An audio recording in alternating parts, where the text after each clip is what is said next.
Bom, obrigado Rita, Fernando, Carol, bom dia a todos. Quero agradecer a oportunidade e o convite. Para mim é uma satisfação muito grande estar no Proeza com vocês. E eu quero também tranquilizar os colegas aí, porque, puxa, o que um regulador vai falar sobre transitórios, né? Mas eu quero talvez poder compartilhar um pouco aqui com vocês, tanto da minha experiência profissional, um pouquinho da acadêmica também, onde a gente, entendendo o transitório e mais, entendendo os sinais que os sistemas de abastecimento de água nos dão, a gente possa encontrar, identificar e reconhecer padrões que nos ajudam na operação desse sistema e na solução mais rápida de problemas operacionais. Então, um pouco esse convite que eu quero devolver a vocês para a gente pensar um pouco nisso juntos hoje, tá? Antes de mais, eu quero contextualizar os transitórios. Eles são um problema muito maior, são na verdade uma situação muito maior que acontece no sistema de abastecimento de água, mas particularmente eu vou falar hoje com vocês mais sobre a influência dele nos vazamentos. Naturalmente, tanto na geração de novos vazamentos pelos transitórios, mas também como a gente pode usar esse sinal, onde a gente já vai caracterizar bem o que é um transitório, onde a gente pode usar esse sinal para encontrar esses vazamentos, ou seja, reconhecendo padrões que eles produzem. Ainda então, começando do começo, sobre os vazamentos, né? Esse é um problema recorrente, não só das nossas cidades no Brasil, mas no mundo inteiro. À medida que as cidades crescem, cidades cada vez maiores, a gente tem problemas cada vez maiores, tanto no abastecimento de água, quanto na operação e manutenção desses sistemas, inclusive nos vazamentos, principalmente porque a urbanização ela dificulta o afloramento desses vazamentos.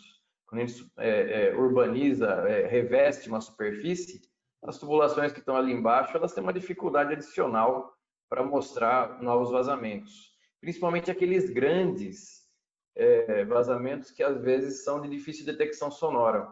Claro, vazamentos grandes afloram a superfície com maior facilidade, mas isso nem sempre acontece.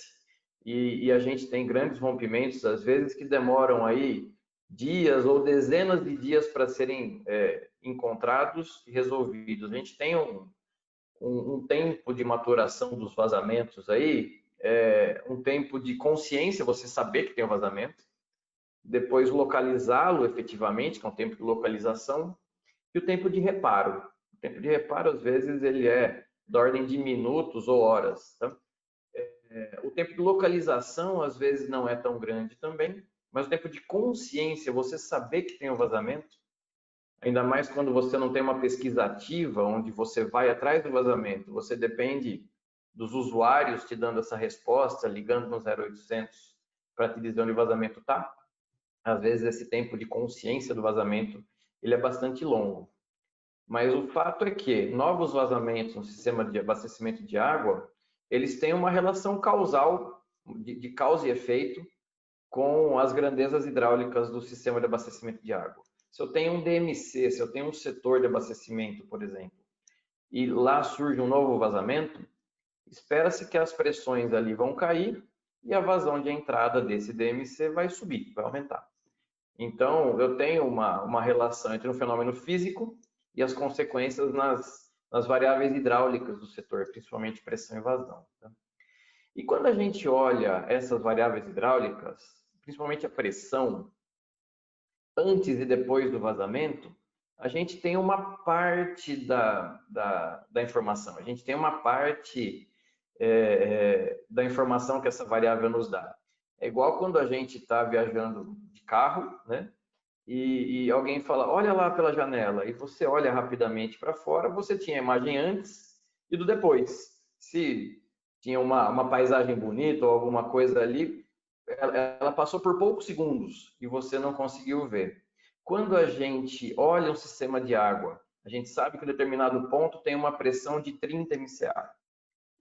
Surgindo um vazamento, aquela pressão foi para 10 MCA, eu tenho o começo e o fim.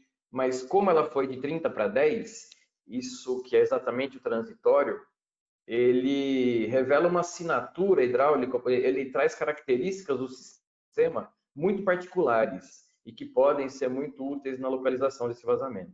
Tá? Então, um pouco após esse contexto, a gente precisa definir, talvez de uma maneira mais didática, o que é um transitório hidráulico. Essa imagem que vocês estão vendo aqui, esse gráfico, eu acho que eu consigo um ponteiro. Aqui. Esse gráfico mostra a variação de pressão em um determinado ponto de uma rede de água sujeito a um vazamento. Então, eu tinha aqui uma determinada pressão de quase 58 MCA, surgiu um vazamento, esse vazamento caiu a pressão da rede, ou há ações de reflexão dessa onda de pressão dentro da rede, que vão se acomodar numa pressão final. O transitório é exatamente essa acomodação da pressão entre o regime permanente inicial, ou seja, a pressão que estava antes do vazamento, e o regime permanente final, ou seja, onde a pressão é também constante, mas depois com o vazamento instalado. Esse instante, esse período aqui de tempo entre o permanente inicial e o permanente final, há uma transição entre os dois regimes que a gente pode definir como regime transitório. Quando a gente dá uma descarga no banheiro ou a gente abre uma torneira da pia para lavar as mãos, o regime permanente inicial, a vazão é zero. Na hora que eu abro a torneira, ela vai escoar em uma vazão constante depois de aberta. Mas entre o zero e abrir, ocorreu um transitório. Todo sistema de água está sujeito a transitórios. Parada de bomba, novos vazamentos, abertura de válvulas, esses são transitórios. Eles podem ou não ser danosos. Um vazamento também é uma manobra que gera um transitório e que pode particularmente ser útil na localização desse vazamento. Mas eu não quero me prender ao transitório. Os sistemas de água, eles têm padrões cujo conhecimento nos ajudam a reconhecer, identificar e resolver mais rapidamente problemas operacionais. Então, nesse caso aqui, a gente tem uma situação antes do rompimento, uma pressão constante no tempo antes do vazamento, uma pressão depois e a acomodação do sistema, que traz uma característica muito particular de como é a rede, né? É exatamente o transitório que traz essa assinatura hidráulica. Falar um pouco sobre inteligência artificial ou sobre reconhecimento de padrões, mas tentando não ser maçante, tá? O que não é inteligência artificial? Ou pelo menos aqui no nosso caso. Um robô disputando com o homem, né? Disputando aí vagas de emprego ou funções operacionais. Esse é um papo talvez mais amplo, né? Mas aqui na nossa definição, inteligência artificial não é isso daqui. O que ela é realmente é a capacidade de sistemas e programas computacionais de sentir, se adaptar e se acomodar, né? Quem usa aí as redes sociais, experimenta procurar no seu celular para comprar uma geladeira nova, né? Rapidamente você vai receber muitas propagandas de geladeira, isso é inteligência artificial, que vão falar, ó, esse cara, ele tem essa pretensão ou essa característica, vamos oferecer esse produto para ele, né? O aprendizado de máquina é uma coisa que está dentro da inteligência artificial, que é usar muita informação, usar informações para aprender e se atualizar o tempo inteiro, né? Ele vai, usando aí essa analogia que eu fiz de procurar um eletrodoméstico pelo celular, ele vai oferecer coisas e lojas que são de acordo com os meus atributos de pesquisa, né? E o Deep Learning, que é um aprendizado mais pesado, é quando eu correlaciono muitas informações. Além da minha informação, que eu quero uma máquina, ele procura o meu bairro, a minha idade e correlaciona mais informações, falando, ó, pessoas com determinada faixa etária ou que moram em determinada cidade compram mais máquinas de lavar roupa do que outras regiões. Então, ali o mercado é mais competitivo, a gente tem que ter essa ou aquela política de preços. Aqui a gente não vai falar sobre e-commerce, mas sobre sistemas de abastecimento de água. E aí, agora para ficar menos maçante, isso aqui é um reconhecimento de padrões. Isso a gente faz naturalmente, todos nós aqui. E aí eu trouxe essa pequena brincadeira, a gente tem aqui algumas linhas, né? Onde a gente consegue rapidamente identificar padrões, né? Por exemplo, a primeira linha, qual vem depois, né? Eu tenho uma maçã vermelha, amarela, verde, vermelho, amarelo, verde. Aqui, certamente, vocês estão com os microfones fechados, mas eu tenho certeza que alguns devem estar gritando, aqui é vermelho, aqui é vermelho. E sim, porque a gente tem um padrão de 3 maçãs com 3 cores, e aí o próximo aqui seria a maçãzinha vermelha. Só para fazer mais um, aqui embaixo eu tenho uma maçã inteira, uma maçã já mordidinha aqui, uma melancia. Maçã verde inteira, comidinha melancia. Aqui eu certamente teria outra maçã verde inteira. Isso é um padrão, tá? Uma brincadeira, talvez até boba, peço desculpas por isso, mas só para mostrar que os padrões existem e não é tão difícil reconhecê-los. E a gente, enquanto pessoas, né, nós os reconhecemos todos os dias. E eles podem ser úteis aí nas nossas funções diárias, principalmente os operadores do sistema de abastecimento de água, a gente consegue identificar esses padrões e muitas vezes a gente já os usa no nosso dia a dia. Tá? Como que a informática faz isso? Né? Através, uma das técnicas de reconhecimento de padrões é o uso de redes neurais artificiais, onde aqui está no formato matemático, mas que eu quero também, de alguma maneira, traduzir. Eu tenho uma série de dados de entrada numa rede neural que faz uma analogia com com os neurônios naturais do nosso corpo, né? Onde eu tenho informações de entrada que vão se combinar e dando ou não uma resposta de saída. Por exemplo, também para um exemplo didático, né? Uma panela em cima do fogão com o fogão apagado, eu tenho 3 informações de entrada. Isso não me preocupa, então essa panela não queima, né? Se eu tenho uma panela em cima do fogão e o fogão está aceso, isso queima. A saída é sim. Isso é um padrão pelo qual eu tenho que tomar cuidado. Se eu pôr a minha mão nessa panela, eu vou queimar. Tá? Na prática, as redes neurais artificiais usam muitos desses neurônios, que é o neurônio artificial ou perceptron, né, como na concepção original, combina muitos neurônios, onde eu coloco informações de entrada e esses neurônios vão aprender, ó, panela em cima do fogão quente queima, panela em cima do fogão frio não. Tá? Eu posso depois ter essa panela em outras situações onde isso leva a aprendizados mais extensos. Aqui, dependendo da idade dos colegas, muitos vão conhecer e alguns também possam não conhecer bem, mas esse era um joguinho, era uma revistinha, né, muito comum no passado, que é o Onde Está o Wally? Existe um determinado personagem com uma roupa e características bem definidas que se mistura aqui entre outros tantos desenhos, e a brincadeira era justamente reconhecer, encontrar onde esse Wally estava. Tá? Mais uma vez, temos microfones fechados, acho que muitos aí devem estar se lembrando com alguma saudade disso, mas a gente só pode encontrar o Wally, e os colegas que gostam da brincadeira já talvez possam ter achado, a gente só pode encontrar o Wally porque a gente sabe como que é o Wally. A gente sabe que ele tem a camisa listrada vermelha e branca, ele tem esse óculos e esse gorrinho. Tá? Se a gente não soubesse como o Wally é, qual que é o padrão do Wally, a gente não conseguiria encontrá-lo. Tá? A gente pode fazer a mesma coisa usando os transitórios para encontrar um vazamento.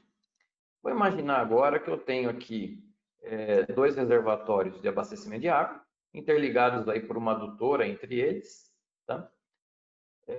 Aqui a gente tem um reservatório número 1, um reservatório número 2, e a água vai por essa adutora de um para o outro, tá? Por gravidade. E a gente tem dois manômetros aqui. Eu tenho um manômetro ou um sensor de pressão aqui logo perto do primeiro reservatório e um segundo B aqui perto do segundo reservatório.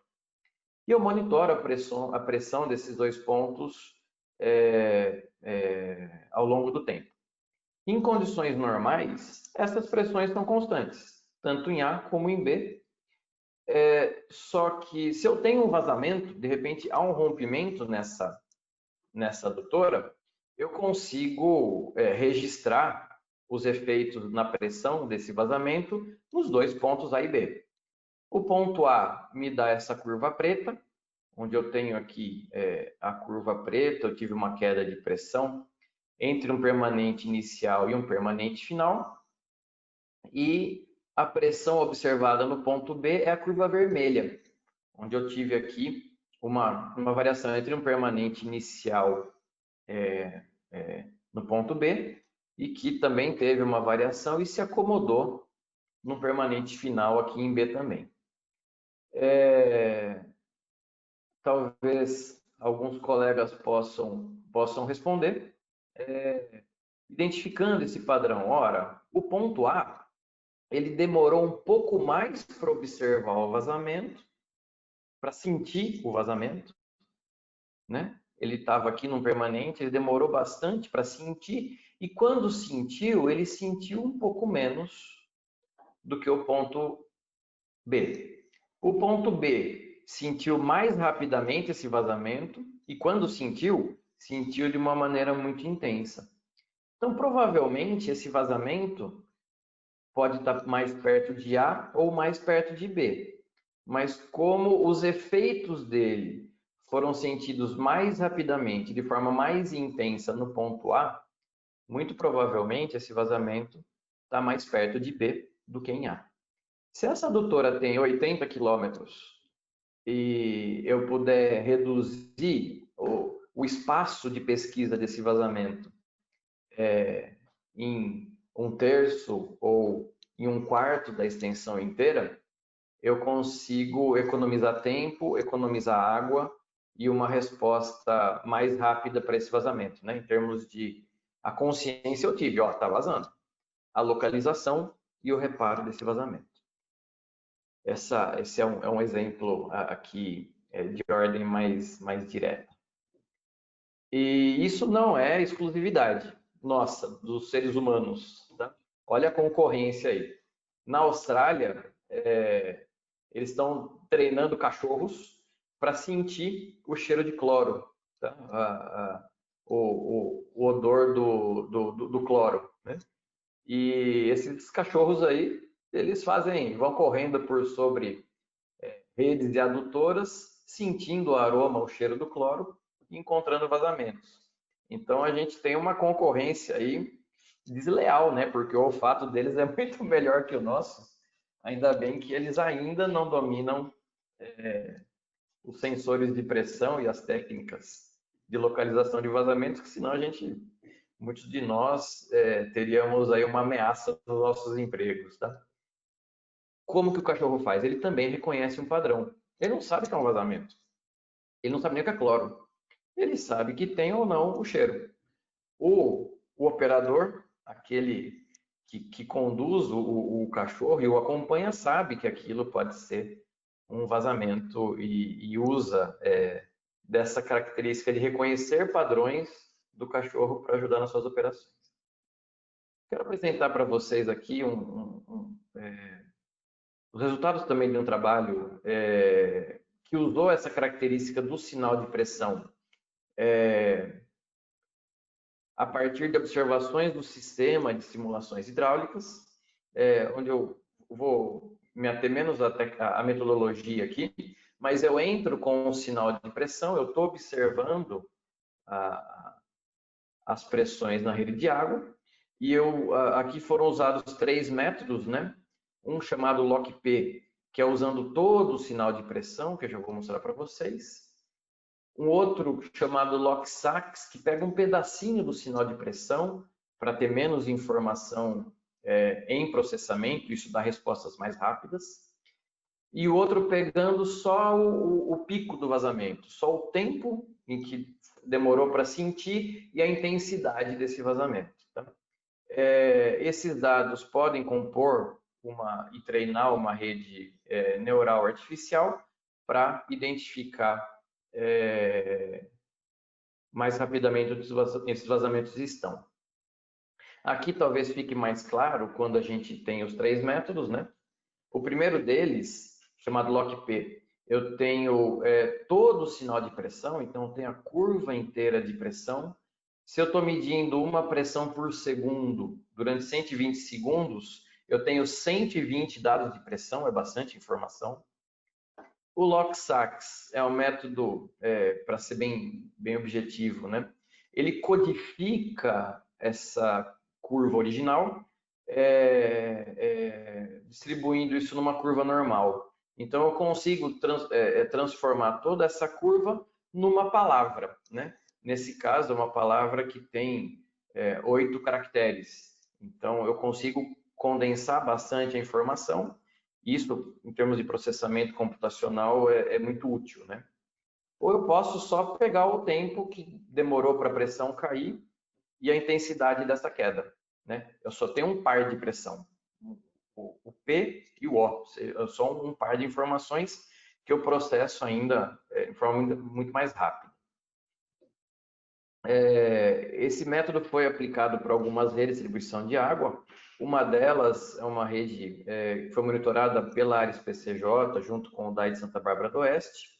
Tem pouco mais de 220 ligações, quase 3 quilômetros de rede, e naquele caso havia um monitoramento das pressões da vazão de entrada e as pressões em 2 pontos internos, um ponto alto e um ponto baixo. Tá? Aqui a gente tem os gráficos da localização dos testes, né? Foram propostos 10 testes de vazamento e verificados que o modelo realmente os localizou ou não. Isso levou aqui, talvez essa linha do meio seja mais útil, um desvio médio na localização de vazamentos da ordem de 55 metros para um método, que usa muita informação, né? E usando um pouquinho menos de informação, a qualidade não caiu tanto. Caiu para 80, 83 metros no erro da localização do vazamento. O que essa distância significa? Ora, eu estou aqui monitorando o meu sistema. Aconteceu um vazamento, ele vai provocar uma alteração nas pressões e vazões. O sistema pode identificar falando, ó, essa alteração, ela não é um vazamento. Ela é uma variação de consumo ou não é nada importante. Ou ela pode dizer, não, sim, eu tenho aqui realmente um vazamento, e esse vazamento, pelas características, pelo padrão que eu consigo reconhecer, ele deve estar mais ou menos nesse lugar. E o erro médio dessa localização foi da ordem de 80 metros, 83 metros, na pior das situações. Então você imagina, aconteceu um vazamento novo agora, e você saber poucos segundos depois, com uma margem de 80 metros de erro, onde é que ele está. A gente consegue diminuir bruscamente o tempo de consciência e de localização desse vazamento, conseguindo aí ter uma gestão maior, mais efetiva do reparo dos vazamentos e, por consequência, das perdas reais. Uma outra rede, essa maior, né, do município de Piracicaba, aqui em São Paulo também, era um loteamento novo, capacidade de mais de 850 lotes, que já tinha 12 quilômetros de rede, então era uma rede maior. Lá, os vazamentos foram provocados como uma descarga de rede, né, que teve vazões e pressões medidas também. Nesse caso, é uma rede bastante extensa. O erro médio na localização de vazamentos foi da ordem de 80 ou 182 a 109 metros, para os 2 primeiros métodos que usam mais informação. Quando a gente usou menos informação, só um par de informações, esse desvio ele cresceu bastante, ele foi para 280 metros, mas mesmo assim ainda é um valor bastante interessante, porque você tem um loteamento de 12 quilômetros de rede, que com uma pesquisa convencional aí, com ACES escuta e geofone, a gente demoraria um dia ou dois para pesquisar inteira, né? Se eu consigo saber em que região, em quais quadras estão, se isso está em 2 ou 3 quadras, eu consigo reduzir esse tempo de localização de vazamento de dias para horas. Tá? Isso é bastante útil no processo. Qual que é a ideia? E eu não quero, mais uma vez, me prender aos transitórios. Nossos sistemas de água estão o tempo inteiro falando com a gente. Eles estão reagindo aos estímulos que eles recebem. Novos vazamentos, aumentos de consumo, quedas de nível de reservatório, e isso nos dá respostas que são padrões reconhecíveis, tá?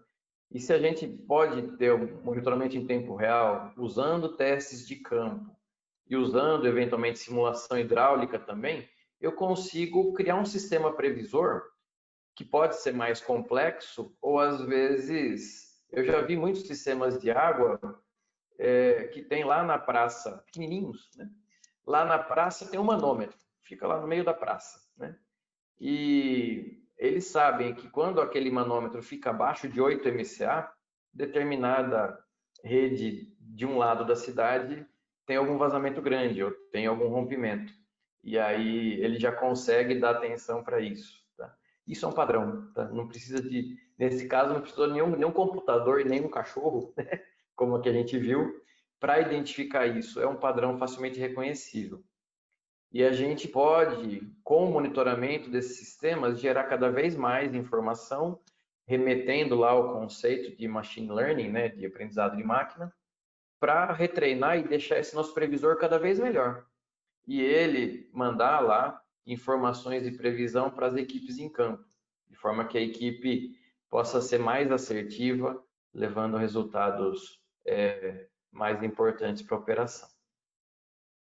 Com relação aos métodos que a gente comparou, né? Só uma breve avaliação.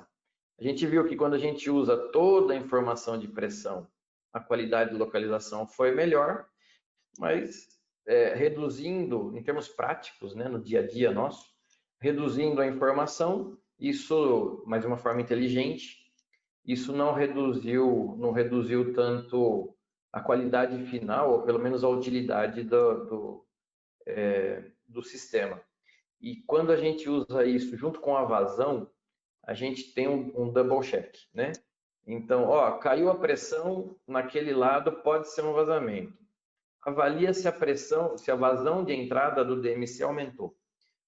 Ora, se eu tenho um alarme de vazamento e a vazão da entrada do DMC também aumentou, muito provavelmente isso é um vazamento mesmo. E isso pode disparar, transformar um alerta num alarme e disparar uma informação para as equipes de campo. Eu coloco tudo isso de uma maneira bastante confortável. Eu já fui operador, já fui diretor de operação e manutenção de uma autarquia, e eu sei que o dia a dia a coisa é outra. E as perdas, pelo menos na minha opinião, a gente tem que enfrentar de uma maneira menos romântica, uma maneira mais objetiva. O vazamento, nesse caso particular, é um fenômeno hidráulico e a gente deve encará-lo como um fenômeno hidráulico, que a gente tem que reparar para diminuir nosso volume de perdas, para aumentar a pressão de operação e o conforto do usuário. Né? Então, é um fenômeno hidráulico. E a gente consegue fazer isso diminuindo esse runtime, né? Esse tempo de saber que tem um vazamento, localizá-lo efetivamente e consertá-lo. E quando a gente usa, no caso particular aqui do transitório, essa assinatura hidráulica, que é muito característica da rede, a gente consegue fazer isso mais rápido, mas isso não se limita a transitórios. Tá? Eu posso treinar redes neurais para para pressões normais, para pressões em regime permanente, né? Onde esses sistemas também são, onde houver um padrão e ele puder ser reconhecido, a gente tem uma ferramenta boa de operação aí, tá? E os métodos aqui que a gente testou foram todos com sensores, com data loggers comerciais, que adquirem aí na taxa de 1 Hz, né? Uma medida de pressão por segundo. Então, isso além foi um pouco de fruto de um trabalho acadêmico, mas com equipamentos que são viáveis na prática, né? Então, que a gente tem em prateleira aí nos fornecedores. As publicações completas, se alguém quiser, eu vou deixar essa apresentação aqui com a equipe do Proeza, mas isso foi um pedacinho da minha tese de doutorado, né, pela Unicamp em 2017, e tem um resumo interessante também no CEREA do ano passado, que ocorreu lá em Lisboa, onde eu também pude apresentar um pouquinho dessas conclusões. Eu encerro aqui, acho que eu não sei como é que eu estou de tempo, mas eu fico aberto às perguntas, dúvidas, caso alguém queira fazê-las. E a gente tem aqui ó, o nosso vazamento. É só a gente, agora que a gente sabe como que é o Wally e a gente não quer o Wally, está aqui o vazamento muito claro para a gente. Tá? Obrigado, gente. Fico à disposição de vocês aí.